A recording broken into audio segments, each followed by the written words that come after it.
Guys আজকে 6 kilometre গাড়ি চালিয়ে এত টাকা ভাড়া হয়ে যাবে আমি কোনোদিন ভাবতেই পারিনি। তো আজকে নিয়ে যাচ্ছি দুটো ফ্রিজ।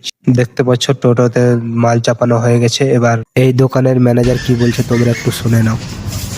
হাই, আমাদের প্যানাসনিক এসিতে ভালো ডিসকাউন্ট দিচ্ছি, পুরাতন দামে দিচ্ছি।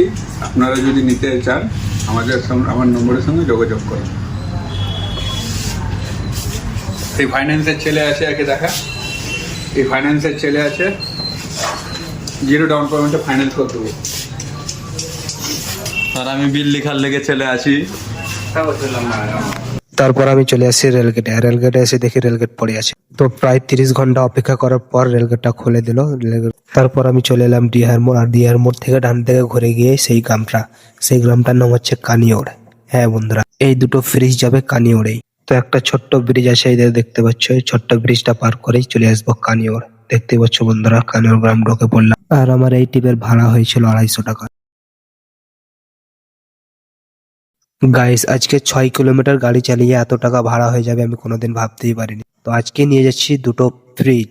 দেখতে পাচ্ছ টোটোতে মাল চাপানো হয়ে গেছে। এবার এই দোকানের ম্যানেজার কি বলছে তোমরা একটু শুনে নাও। হাই, আমাদের প্যানাসনিক এসিতে ভালো ডিসকাউন্ট দিচ্ছি, পুরাতন দামে দিচ্ছি।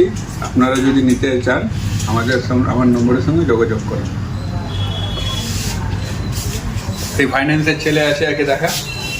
এই ফাইন্যান্সের ছেলে আছে, 0 ডাউন পেমেন্টে ফাইন্যান্স করে দেবো। আর আমি বিল লেখার লেগে চলে আসি।